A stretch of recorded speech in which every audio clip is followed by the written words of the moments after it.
Welcome to Coach Corner, Cat fans.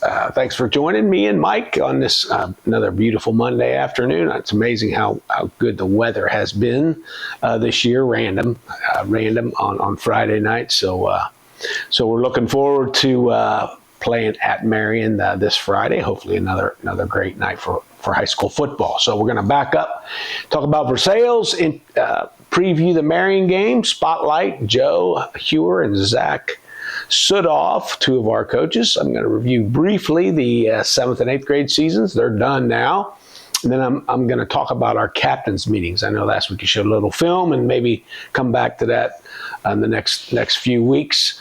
But I'm going to talk about what our captains' meeting are and our themes for the week. We've had made me think of it. We had a really good, but they've all been good, but really good one last week. And hopefully it helped carry over to the game against Versailles. So speaking of Versailles, last week the game was 44-14. Very, I guess, probably similar seasons, with both of us having some highs and lows and tough losses and close losses and frustrating losses, and think, gosh, we feel like we could be 9-0 at this point with about 5 or 6 plays, and I'm sure they're feeling the same way, that they could be. Their record should be a lot better than 4-5 at this point.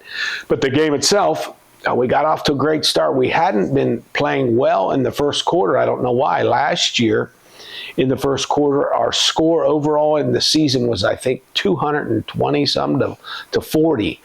And going into last week, it was 41-41 in the first quarter. So we haven't had a great first quarter, really, other than probably the first game of the year.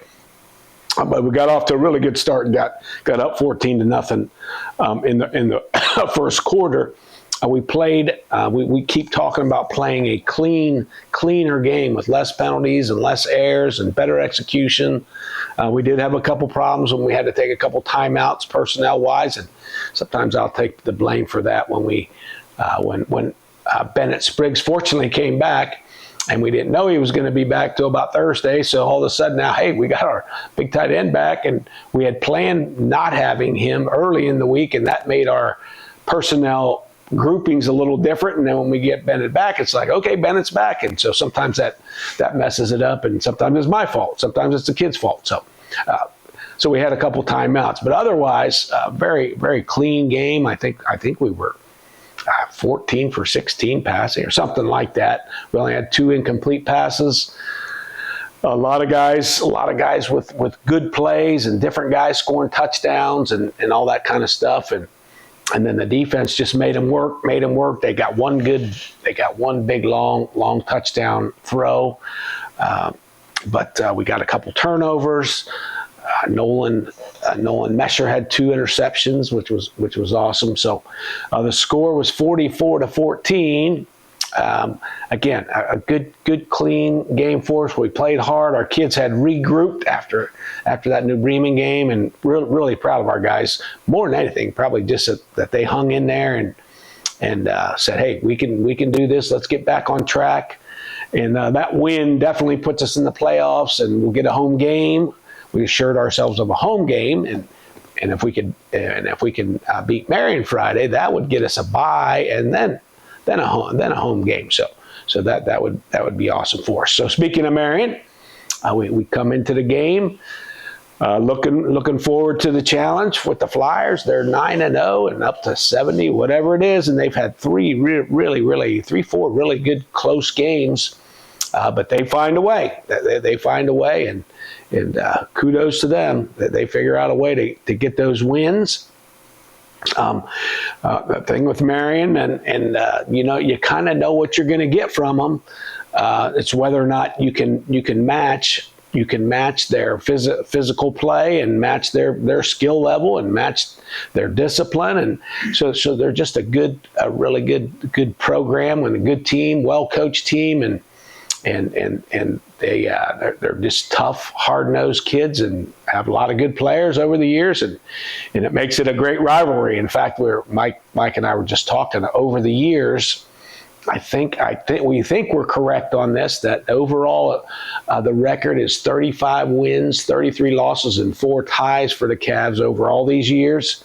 And I'm pretty sure, I think I'm right on this, since 2000, there's been 26 games and it's 13-13. Now, obviously, the Flyers have won the last, 4 or 5, maybe even 6, I guess. But so I guess I would say in the early 2000s, we were winning more than they were. So such a good rivalry, and obviously we want to get back on track and get back on that winning edge over them.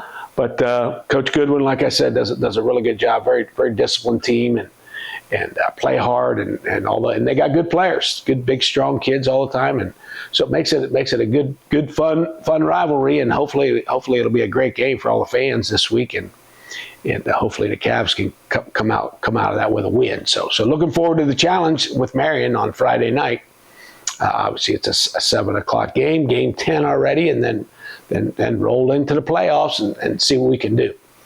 Spotlight, Joe Huwer and Zach Sudhoff. So Joe and Zach are a couple years apart from in school, and so Joe was a sophomore when Zach was a senior. They're both O&D linemen for us, really good players for Coach Reed.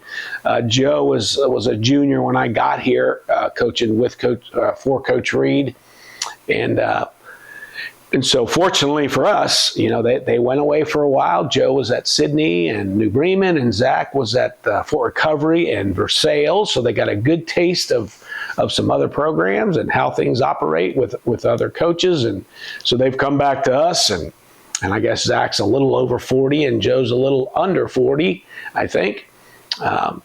Both of them, good quality Coldwater guy. Joe has 4 sons. Zach has 3 and 3, I think, maybe 4 sons and 2 daughters, or 3 and 3. I can't remember exactly. Can't keep track of all the time right off the top of my head.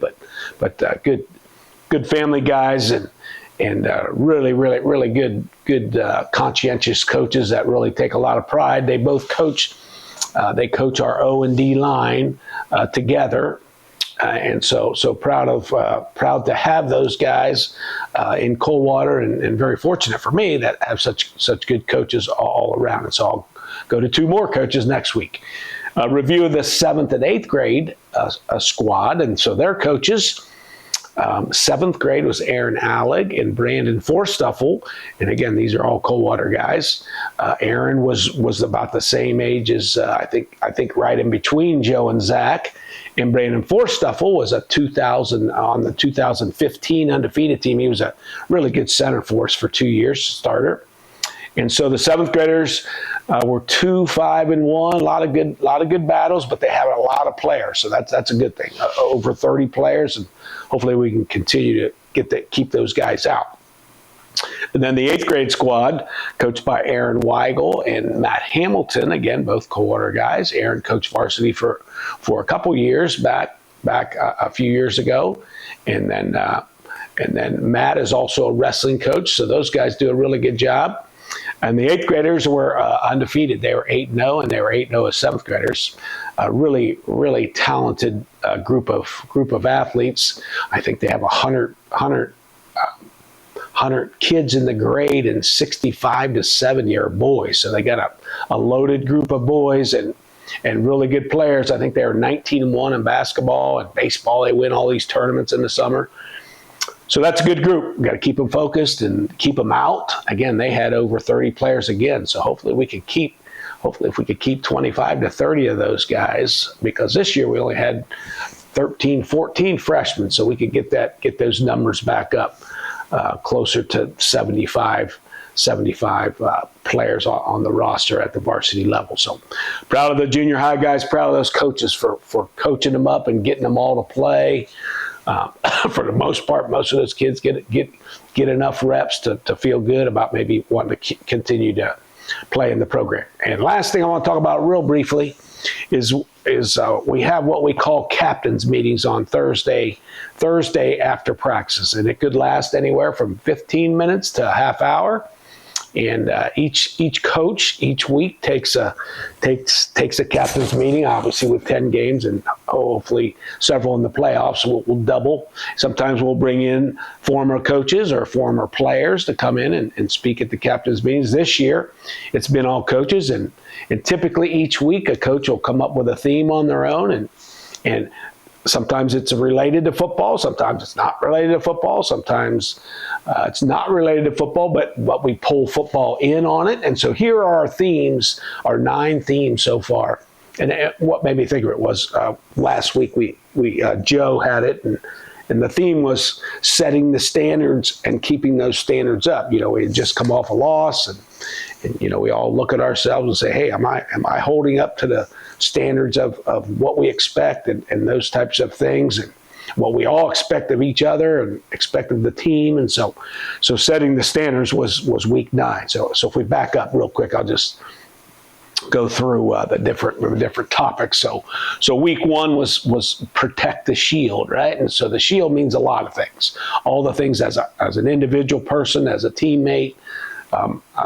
So I'm not going to get into a lot of that stuff, but we call it protect the shield, doing things the right way, basically, as a team, those types of things. Week 2, Coach Bruns talked about toughness, mental and physical toughness, especially when things get difficult.